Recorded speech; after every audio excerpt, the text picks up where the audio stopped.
Hi friends, welcome back. Today we're going to talk about my top 10 other films from 2023. These are all the films that don't fit into the horror category. Some of them are thriller, but most of them are drama with a disturbing twist, which you know is my kind of thing. I am a little bit reluctant to post this. I'm going to be honest, I got a lot of hate on my top 10 horror movies of 2023. The list is mine.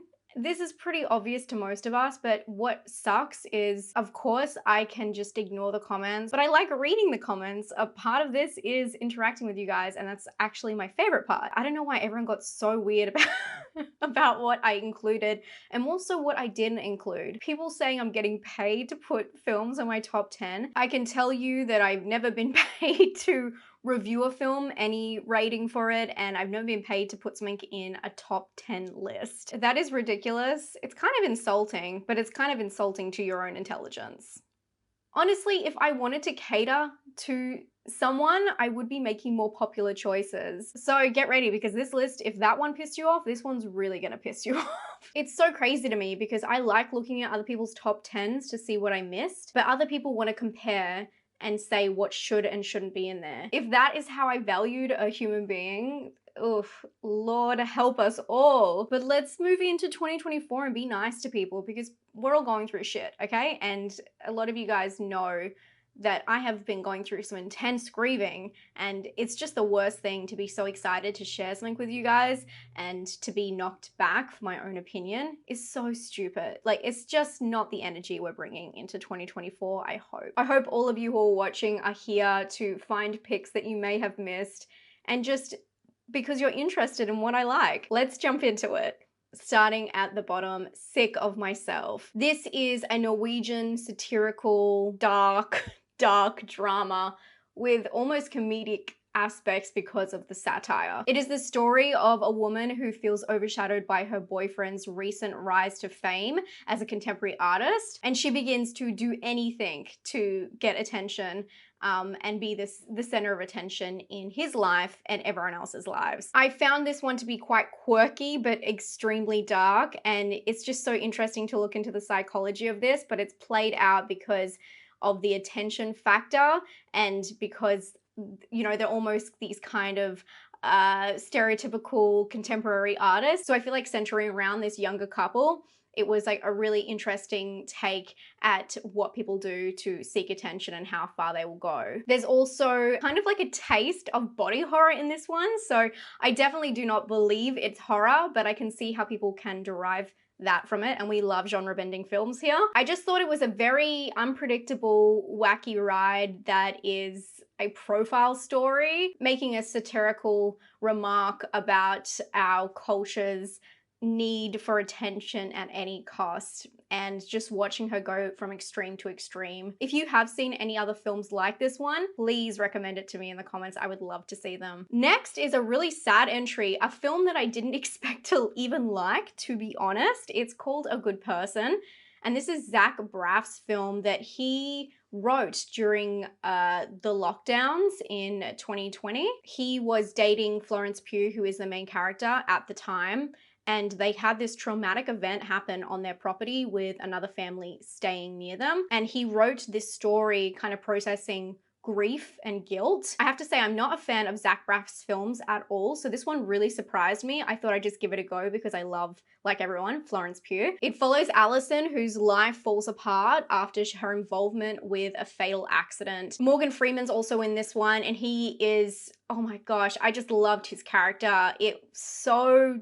dark and sad and raw, and I think that this is one of the best characters I've seen him play because there's so much depth, and just seeing grief played out like this, I can tell you I probably will not be able to watch this film ever again because it was such a hard but rewarding watch about all the different sides of what happens after an incident and how, you know, the chips fall and what people are left to do with that. It's such a sad story that deals with addiction and, you know, the glimmer of hope. I really recommend it if you're looking for something challenging, if you're looking to cry, but it's a really well-written story. It's just very revealing in a really uncomfortable way, and I applaud it for that. Next, we have Biosphere, which is a Mark Duplass film, who I love. It's actually written by Mark Duplass and Mel Essen, who's also the director of the film, and it's set in the not too distant future where two men are trapped in this biosphere and they must adapt in here to save humanity. The film is just Mark Duplass and Sterling K. Brown.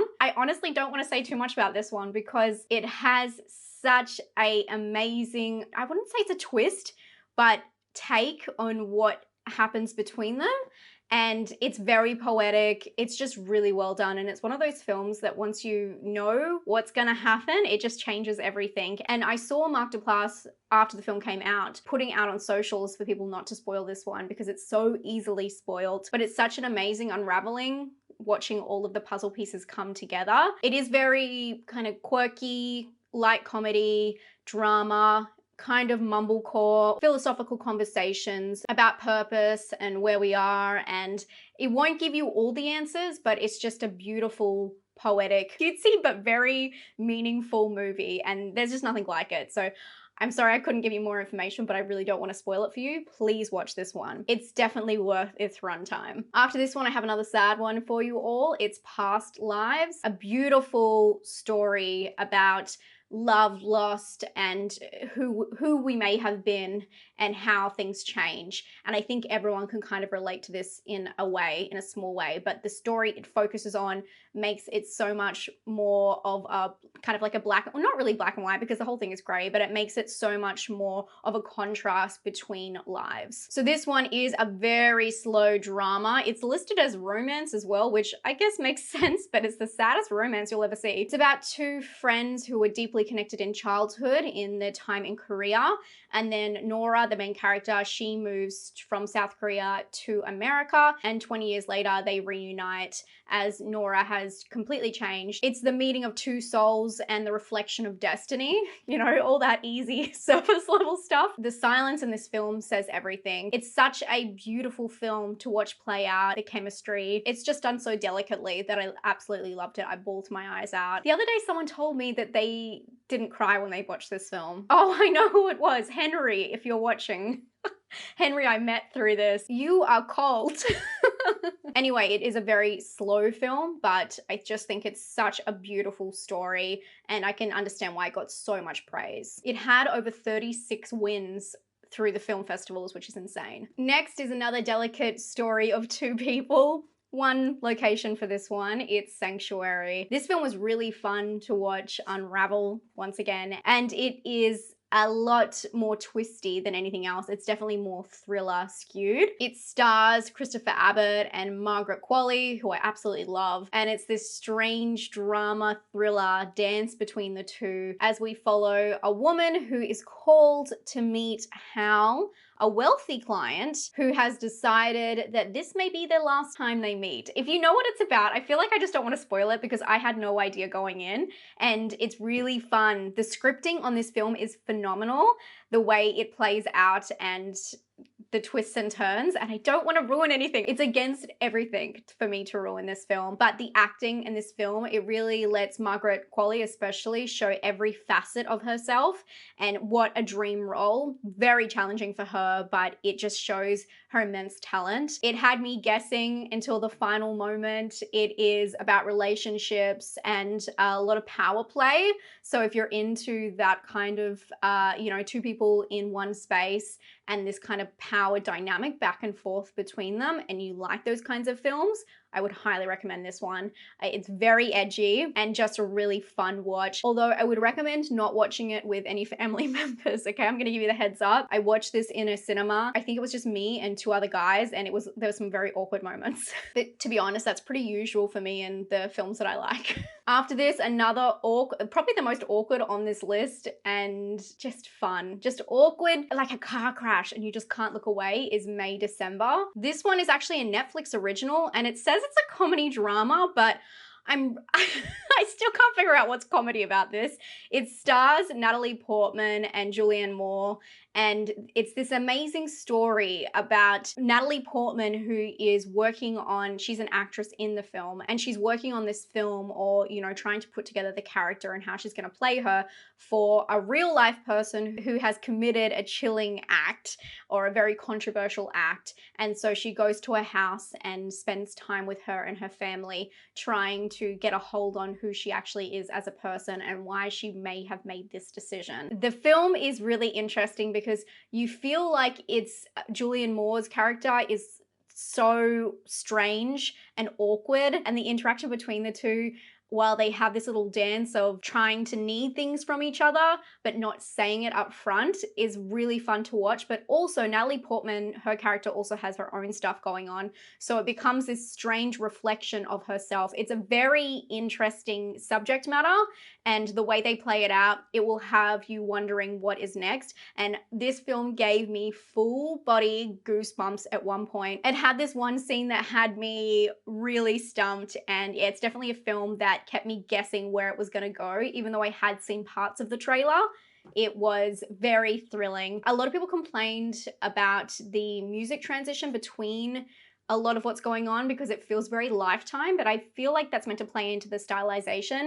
In the back of my head, I'm picturing Natalie Portman's character playing Julianne Moore's character in a movie that is more of a Lifetime movie, and I felt like that's what it was meant to connect and be. It was like a very interesting stylization choice, and I know not everyone was into it because of that, but I felt like it just added to the awkwardness and the tension of the film. Honestly, some of the parts of this film, just them two talking, I could not even watch this. I was watching like this because it was so awkward, but amazing. Like, it's just so brilliant. My next film was Fingernails. I was really pleasantly surprised by this one. I call this one a softcore Yorgos, because it is by a Greek director, Christos Nikol, who has worked with Yorgos before, and it definitely has a little bit of that glimmer, a little bit of that strangeness, but it also feels very much like an extended Black Mirror episode. So think sci-fi, it's also romance and drama. And then you have the amazing cast. We have Jessie Buckley and Riz Ahmed, and they're playing these two people who work in a facility. A love facility. This is set in a not too distant future, an alternative future, where people can use certain technology to find their appropriate match. Let's leave it there. The movie takes a look, more of a clinical look at love and romance and compatibility, which is really, again, challenging.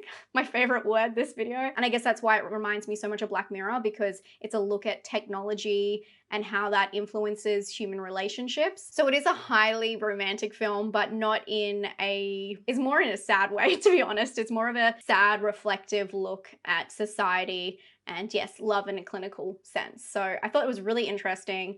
The ending was a little bit predictable, but perfect. If you're going to check this one out, I really recommend watching it with someone, because afterwards you'll just want to talk about it, because there's so many different things you can take away from all of the facets of this film. Okay, we're already up to number 3. My third favorite of the year is Holdovers, The Holdovers. I did not expect to even like this film, another one, which I love. That's what I love about film. You have no idea what's really you're going to gravitate towards. You can understand sometimes what subgenre and themes you like, but this one really threw me because I'm not a Christmas movie like absolute lover, and usually not new films. It's more the nostalgic factor. So this one really, it's just such a beautiful, well-rounded film that I really needed this year. Paul Giamatti's at the middle of this film. Of course, we have Divine Joy Rudolph, who I love, and Dominic Sessa, I believe that's how I say his name. It's about a history teacher who's not well liked in a remote boarding school who's forced to remain on campus over the holidays with the students who are left behind. One of the things I found so special about this film is it's based in the 70s, but it has this weird nostalgic factor where everything is poetic and picture perfect kind of wrap up. I'm definitely not, like, very quirky characters, definitely not perfect in that sense, but the way just the intent of the filmmakers is so clear and everything is just so well balanced that it feels like a Christmas classic film that I had just never seen before, but it's new. So it had a very strange feeling about it, and the performances are really well done as well. I just loved every character, even though they were completely deeply flawed, which is hard to do sometimes. I cried, I laughed. It was everything all at once.